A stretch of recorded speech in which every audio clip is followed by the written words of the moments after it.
Hey Xiang Wang family, welcome back. Slow poison of love के next chapter को start करते हैं। Wing ने वांग जी से शादी कैसे की या की भी या नहीं, ये सब कुछ विंग को याद ही नहीं था। विंग ने जब वांग जी का वेल हटाया था तब विंग ऑलरेडी अपने प्री रट टाइमिंग में चल रहा था, इसीलिए बैंक्वेट हॉल में जो कुछ भी हुआ था उसे विंग टोटली भूल चुका था। उसे उस वक्त का कुछ भी याद नहीं था, इसीलिए उसे ये समझ में ही नहीं आ रहा था कि वांग जी यहाँ कर क्या रहा है, क्योंकि उसके हिसाब से तो यहाँ मेंग्याओ को होना चाहिए था, क्योंकि उसकी शादी शू यांग ने मेंग्याओ से करने का डिसाइड किया था। तो क्या विंग ने वांग जी के साथ फोर्स यूज किया है?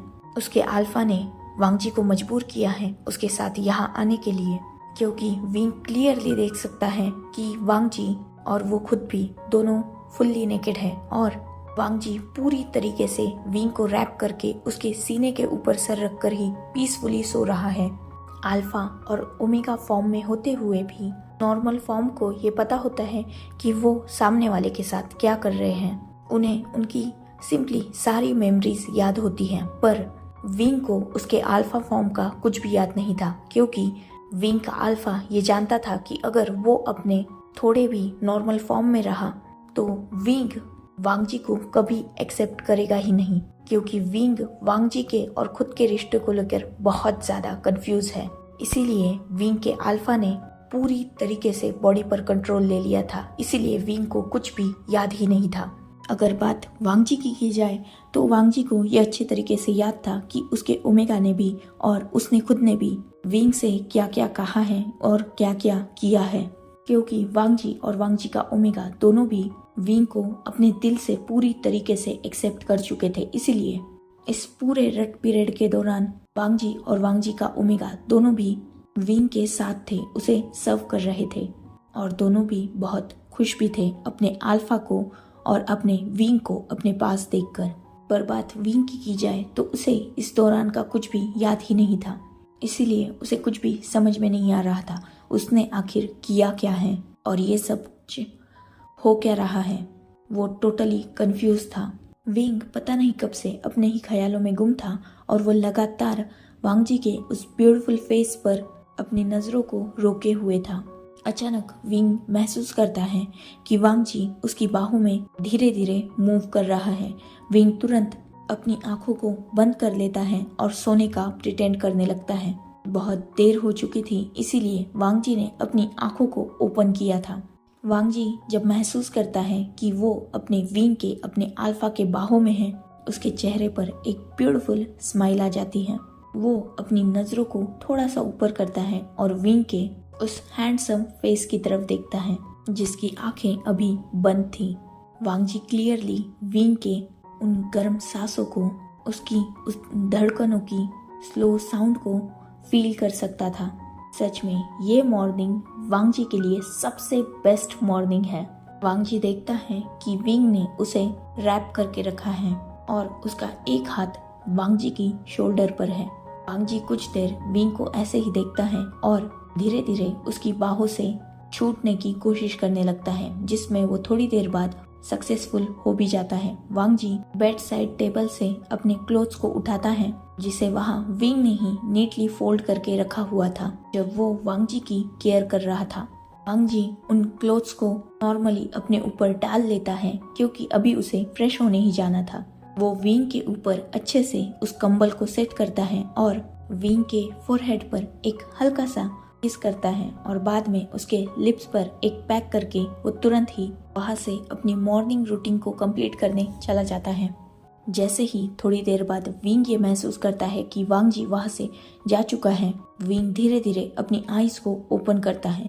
वो पहले तो अच्छी तरीके से रूम को चेक करता है, पर वांग जी सच में वहाँ नहीं था, वो वॉशरूम में था। विंग अब थोड़ा कंफ्यूज और हो चुका था, क्योंकि वांग जी के लिप्स को उसने भी फील किया था, अपने लिप्स पर भी और अपने फोरहेड पर भी।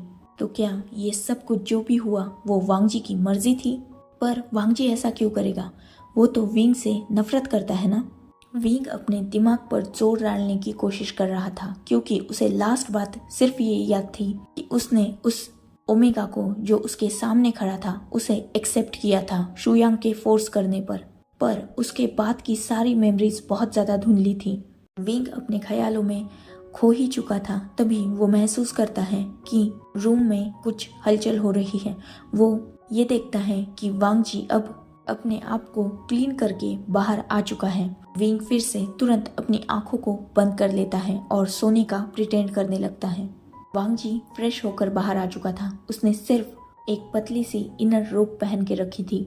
स्किन गीली होने की वजह से वो इनर रोब भी वांग जी की बॉडी की से पूरी तरीके से चिपक चुकी थी और वांग जी की आधी बॉडी तो क्लियरली विजिबल थी। विंग भी चुप चुप के वांग जी को ही देख रहा था, पर वांग जी का इन सब चीज़ों पर ध्यान नहीं था क्योंकि वो तो अभी बिजी हो चुका था विंग के वार्डरोब में अपने लिए क्लोथ्स ढूंढने में। हाँ, इस रूम में ऑलरेडी ओमेगा के क्लोथ्स का इंतजाम किया गया था, पर वो सारे क्लोथ्स मेंग्याओ के लिए थे। मेंग्याओ और वांग जी की हाइट लगभग सेम थी और उनका बॉडी पोस्चर भी लगभग सेम था। अगर वांग जी जो क्लोथ्स यहाँ मेंग्याओ के लिए है वो यूज करेगा तो उसे फिट नहीं तो आ ही जाएंगे। मतलब वांग जी के वो पहनने लायक तो होंगे ही, पर वांग जी वो क्लोथ्स नहीं पहनना चाहता। इनफैक्ट वो थोड़ी ही देर बाद इन सारे क्लोथ्स को बाहर फेंकने वाला है क्योंकि उसे मेंग्याओ की कोई भी चीज ना अपने लाइफ में चाहिए ना ही विंग के लाइफ में। अल्फा उसका है, विंग भी उसका है, ये रूम भी अब उसी से बिलोंग करता है और वांग जी ये कभी नहीं चाहेगा कि उसके अल्फा के रूम में, मतलब उसके खुद के भी रूम में अब किसी और की कोई चीज हो। वांग जी सबसे पहले इस रूम से उन सारी चीजों को फेंकने वाला है जो मेंग्याओ और विंग के लिए प्रिपेयर की गई थी। अब उसकी लाइफ में, उसकी रूम में और उसके अल्फा के भी पास सिर्फ वही चीजें रहेगी जो वांग जी की है, जो वांग जी से रिलेट करती है। इसीलिए वांग जी वो क्लोथ्स नहीं पहनता और विंग के क्लोथ्स में ही अपने लिए कुछ ढूंढने लगता है। वांग जी की नजर विंग के एक रोब पर जाती है जो रेड और ब्लैक कॉम्बिनेशन का था। विंग के पास जितने भी क्लोथ्स थे वो सारे ही ब्लैक, रेड या नेवी ब्लू थे। विंग ने नेवी ब्लू तब से पहनना स्टार्ट किया था जब से वो कल्टीवेशन वर्ल्ड को छोड़ के माउंटेन्स पर बाओशान सरन के पास रहता था, क्योंकि बाओशान सरन के disciples simply navy blue colour के और ब्लैक कॉम्बिनेशन के क्लोथ्स वेयर करते थे। वांग जी उसी रोब को उठाता है और रूम में ही चेंज करने लगता है। वांग जी का ध्यान अभी भी विंग के ऊपर नहीं था और विंग उसकी हर एक हरकत पर ध्यान दे रहा था। चुप चुप के विंग वांग जी को देख रहा था और वो पूरी तरीके से शॉक हो चुका था जब उसने वांग जी को अपने सामने क्लोथ्स को चेंज करते हुए देखा था। विंग वैसे ही लिटरली ब्लश कर रहा था।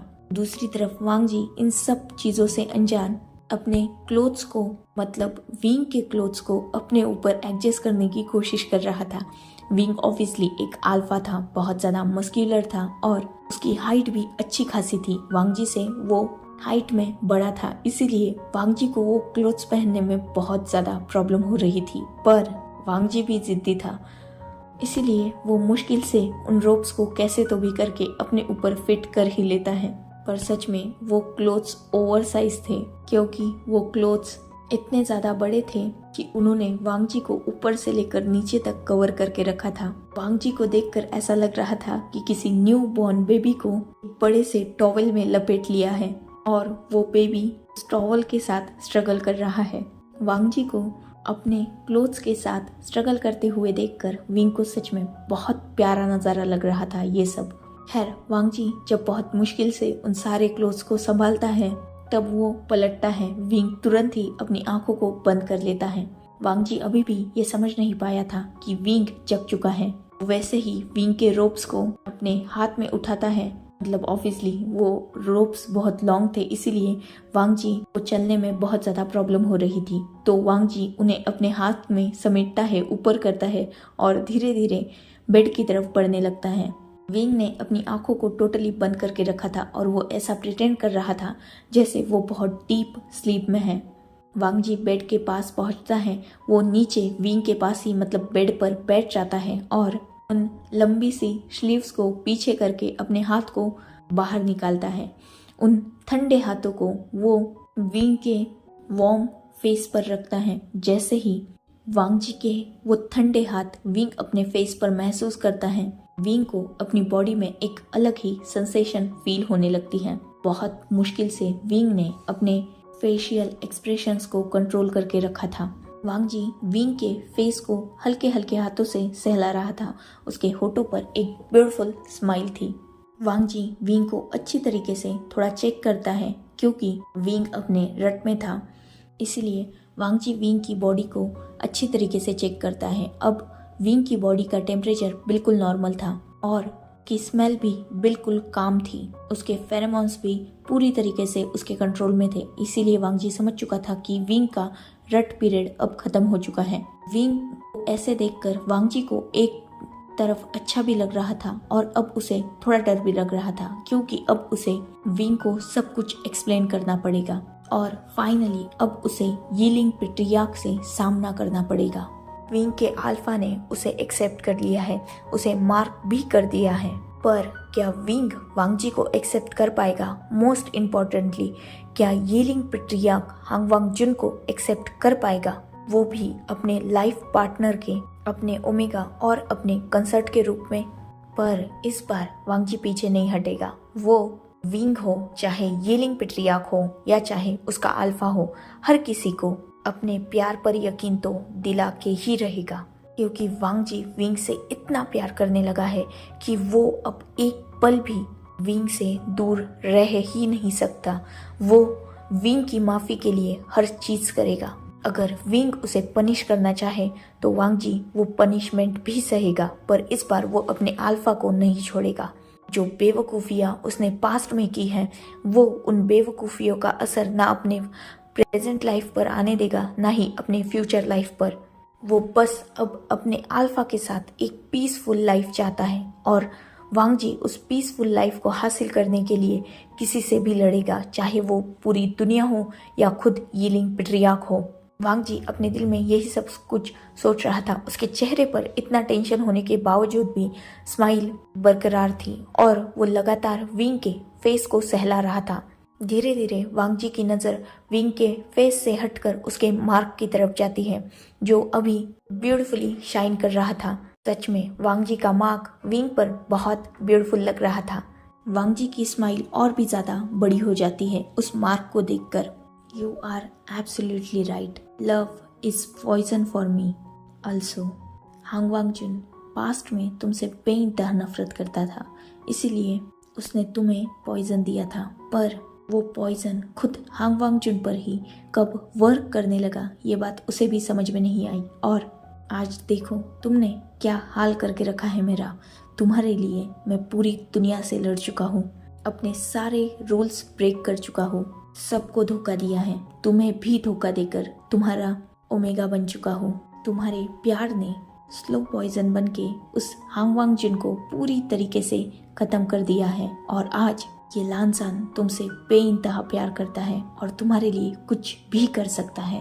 बस एक बार तुम मुझे एक्सेप्ट कर दो, मैं वादा करता हूँ कि आगे से कभी भी तुम्हें धोखा नहीं दूंगा, हमेशा तुम्हारे साथ रहूंगा और मौत को भी अगर आना हो तो उसे सबसे पहले लानजान से होकर गुजरना होगा, क्योंकि अब तुम्हारे बिना एक सांस लेना भी मेरे लिए मुश्किल हो चुका है।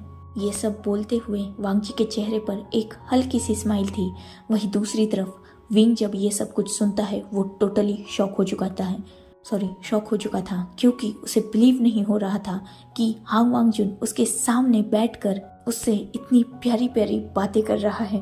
क्या ये सच में हांग वांग जुन है या इसके अंदर किसी घोस्ट ने एंटर कर लिया है? क्या हांग वांग जुन की स्पिरिट को किसी घोस्ट ने पोजेस करके रखा है या सच में हांग वांग जुन स्लीपिंग विंग के सामने अपना लव कन्फेशन कर रहा है? सच में अब विंग के दिमाग के बाहर की बात हो रही थी। अब वो और प्रिटेंड नहीं कर सकता, इसीलिए विंग धीरे धीरे अपने फेस को मूव करने लगता है, मतलब अपनी आईज को हल्के से मूव करता है और अपने हेड को भी थोड़ा शिफ्ट करने की कोशिश करता है, जिससे वांग जी को ये समझ में आए कि विंग अब जग रहा है।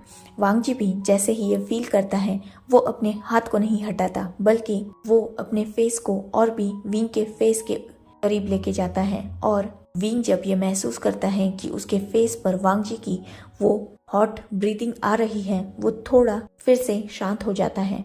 वांग जी फिर से विंग के फोरहेड पर एक जेंटल किस करता है और वैसे ही उसके फेस को सहलाते हुए कहता है, अल्फा प्लीज उठ जाइए, ऑलरेडी मॉर्निंग हो चुकी है और सब लोग हमारा बाहर इंतजार कर रहे होंगे। वांग जी की इतनी सॉफ्ट वॉइस सुन के सच में विंग को ये मॉर्निंग सबसे बेस्ट लग रही थी। विंग धीरे धीरे अपनी आईज को ओपन करता है और वो सामने वांग जी का वो ब्यूटीफुल फेस दिखता है, वो शाइनी आईज, टेम्पटिंग लिप्स और उन पर एक छोटी सी मुस्कान। सच में वांग जी बहुत ब्यूटीफुल लग रहा था। वांग जी जैसे ही देखता है कि विंग ने उसकी आंखें ओपन कर ली है, वो तुरंत ही थोड़ा शिफ्ट करता है जिससे विंग उठकर बैठ सके। विंग भी उठकर बैठ जाता है और उसकी नजर सिर्फ वांग जी के ऊपर ही थी। वांग जी विंग को एक ब्यूटीफुल स्माइल के साथ गुड मॉर्निंग विश करता है। विंग भी अपने हेड को जस्ट नोट करके आंसर करता है, पर विंग का फेस वो टोटली एक्सप्रेशनलेस था क्योंकि उसे तो कुछ समझ में ही नहीं आ रहा था। वो अभी भी टोटली कंफ्यूज था। अगर वांग जी ने ये सब कुछ मर्जी से भी किया तो मेंग्याओ और शुयांग ने उसे ये सब कुछ करने कैसे दिया, वांग जी ने सबको हैंडल कैसे किया। खैर इन सब सवालों को वांग जी भी समझ सकता था क्योंकि विंग की आंखों में ये सब सवाल थे जिन्हें वांग जी ऑलरेडी पढ़ चुका था। वांग जी के चेहरे पर एक हल्की सी स्माइल आ जाती है। वो विंग की तरफ देखते हुए कहता है, आप जल्दी से फ्रेश हो जाओ, बहुत जल्द आपको आपके सारे सवालों के जवाब मिल जाएंगे। बस एक बात जो आपको जाननी अभी जरूरी है, सिर्फ मैं हूँ आपका ओमेगा, आपका सोलमेट और आपका पार्टनर भी वो मैं हूँ जिसके साथ आपने अपना रट स्पेंड किया है। सिर्फ इतना ही नहीं, हम दोनों ने एक दूसरे को मार्क भी कर दिया है। इतना बोलकर वांग जी अपने रोप्स को थोड़ा साइड करता है और विंग को अपने मार्क को शो करता है। विंग ये देखकर और भी ज्यादा शॉक, मतलब उसके अल्फा ने वांग जी को मार्क तक कर दिया है। उसे सच में बिलीव नहीं हो रहा था उसके अल्फा ने और वांग जी के साथ क्या क्या किया है। और मोस्ट इम्पोर्टेंट, इतना सब कुछ होने के बाद भी वांग जी बिल्कुल काम है।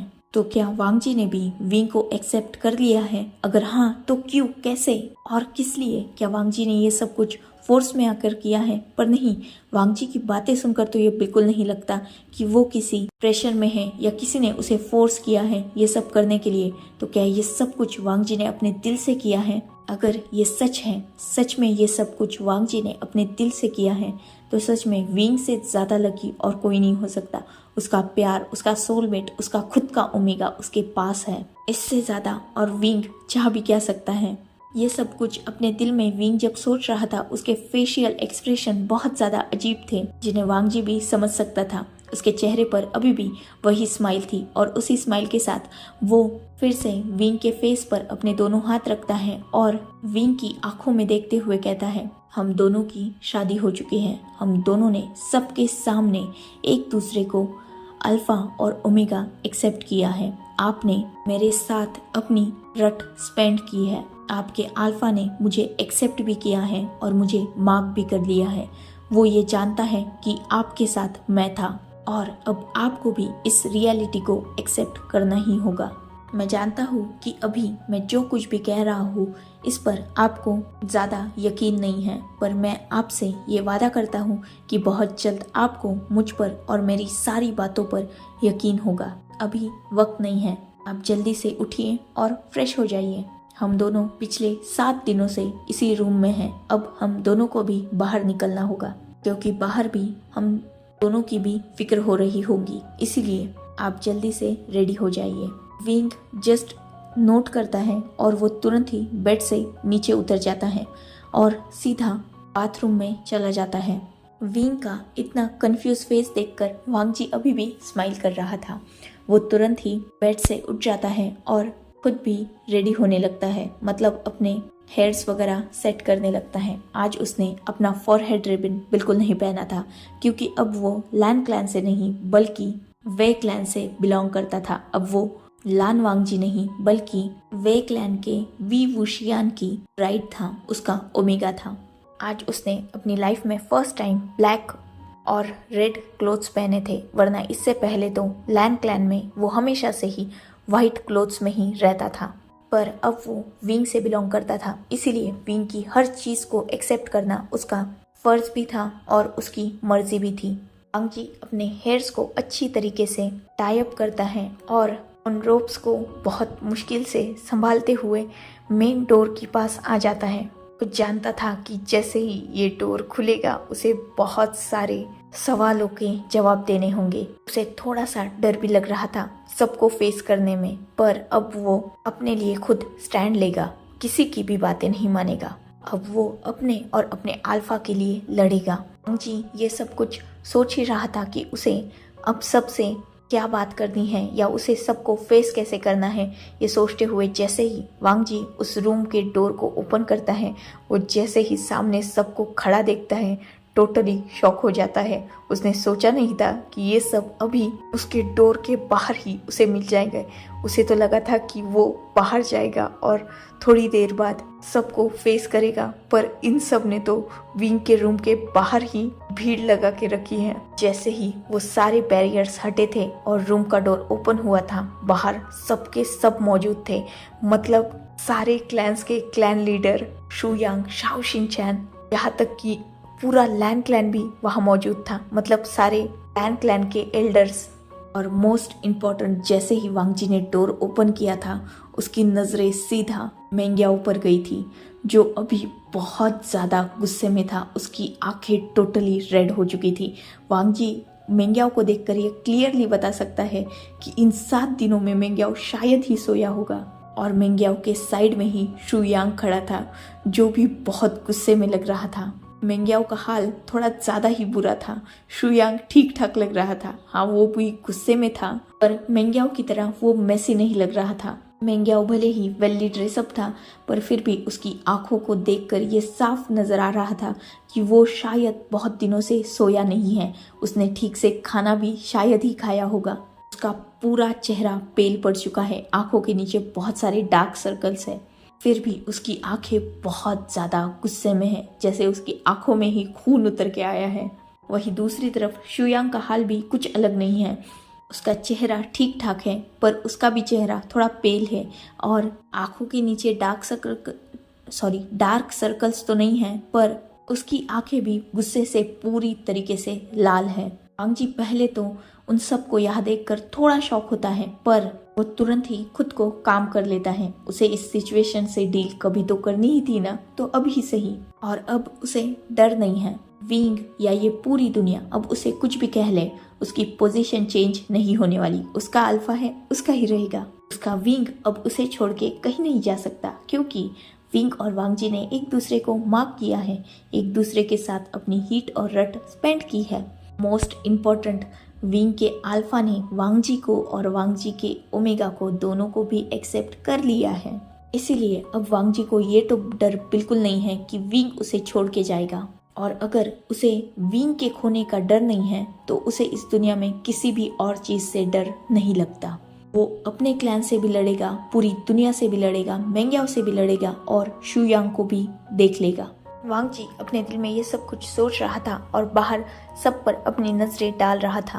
वही बाहर वालों के एक्सप्रेशन भी बहुत ज्यादा अजीब थे, खासकर लैन क्लैन के, क्योंकि उन्होंने फर्स्ट टाइम वांग जी को ब्लैक और रेड क्लोथ्स में देखा था। वांग जी के फोरहेड पर रिबन भी नहीं था।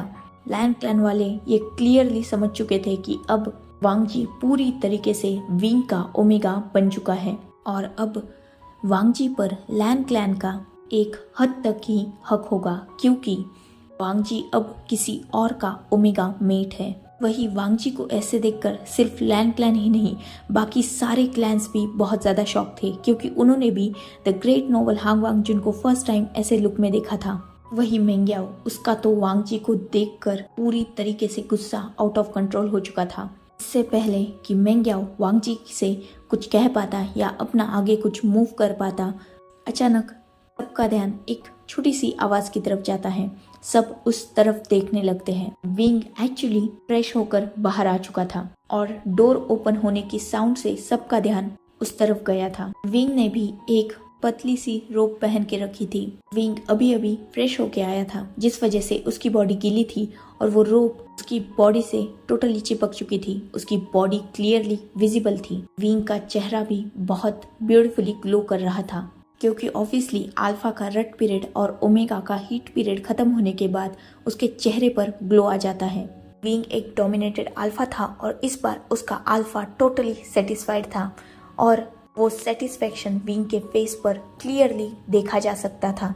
विंग स्माइल कर रहा है, ये कहना पूरी तरीके से गलत होगा, पर विंग अंदर से कितना हैप्पी फील कर रहा है ये उसके चेहरे पर क्लियरली विजिबल है।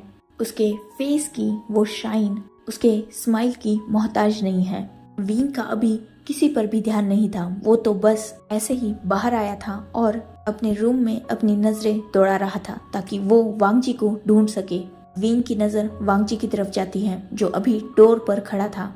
विंग वैसे ही डोर की तरफ जाने लगता है और वो वांगजी के पीछे खड़ा हो जाता है। वो भी जब सामने सबको देखता है थोड़ा शॉक होता है क्योंकि ऑब्वियसली बहुत सुबह का टाइम था और सारे के सारे क्लैन लीडर्स यहाँ आकर उसके रूम के बाहर ऐसे जमा हुए हैं, तो थोड़ा तो अजीब लगेगा ही ना। मतलब अगर सबको कुछ बात भी करनी है तो मॉर्निंग कोर्ट में कर सकते हैं, अभी यहाँ सबके साथ अचानक बाहर आना कुछ ज्यादा नहीं हुआ। खैर, विंग ये सब कुछ सोच ही रहा था, तभी उसकी नज़र मेंग्याओ पर जाती है जो बहुत बुरी कंडीशन में था। मतलब उसे देखकर ही लग रहा था कि वो बहुत ज़्यादा गुस्से में है। और दूसरी तरफ शुयांग, वो भी बहुत ज़्यादा गुस्से में था। वही वांगजी की नज़र भी अभी विंग पर ही थी और वो बस अपनी आंखों को वाइडन करके विंग की तरफ ही देख रहा था क्योंकि विंग की वो मस्क्यूलर बॉडी क्लियरली विजिबल थी। विंग के उन लॉन्ग हेयर्स में से कुछ पानी की बूंदें भी गिर रही थी क्योंकि विंग अभी अभी बाहर निकला था तो उसने अपने हेयर्स ड्राई भी नहीं किए थे। सच में विंग बहुत ज्यादा हैंडसम लग रहा था। और अचानक वांगजी को कुछ हिट होता है और वो तुरंत ही विंग से अपनी नजरें हटाकर पीछे देखता है। जब वांगजी की नजर बाकी सब पर जाती है उसका गुस्सा बढ़ जाता है क्योंकि मेंग्याओ अभी विंग की तरफ ही अपनी आंखें फाड़ कर देख रहा था। इनफैक्ट मेंग्याओ ही नहीं, वहां जितने भी अनमार्क ओमेगा थे वो सब विंग की तरफ ही देख रहे थे। वांगजी को जब फील होता है कि सबकी नजरें उसके अल्फा पर है, उसका गुस्सा अचानक ही बढ़ जाता है। वही विंग, उसका ध्यान तो सिर्फ अभी शुयांग की तरफ था क्योंकि शुयांग बहुत ज्यादा गुस्से में लग रहा था। इससे पहले कि विंग आगे बढ़कर कुछ कह पाता, अचानक वांगजी की नेक्स्ट हरकत से वहाँ हर कोई शॉक हो चुका था क्योंकि वांगजी सीधा विंग की तरफ पलटा था। उसने अपने दोनों हाथों को विंग के नेक के अराउंड रैप कर लिया था और विंग के चीक्स पर एक क्विक पैक करके उसने विंग की तरफ देखा। उसकी आंखों में देखते हुए कहा,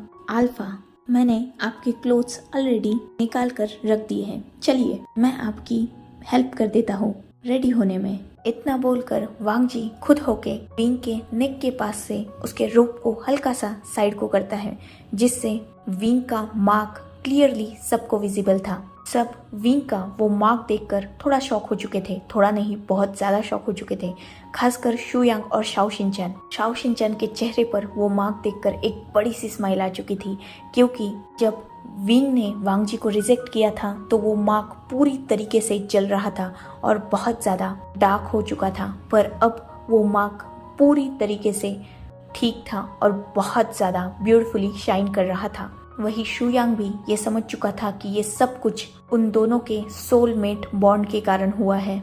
शुयांग को कहीं तो भी अंदर ये सेटिस्फेक्शन था कि वांगजी की वजह से अब विंग भी पूरी तरीके से ठीक हो चुका है और अब विंग को उस मार्क का टेंशन लेने की बिल्कुल भी जरूरत नहीं होगी क्योंकि विंग अगर किसी और के साथ मीटिंग कर भी लेता तो वो मार्क उसे तकलीफ देता ही रहता। खासकर विंग का खुद का अल्फा उसे तकलीफ देता क्योंकि विंग का अल्फा पूरी तरीके से वांगजी का ही है और वांगजी से बहुत ज्यादा प्यार करता है।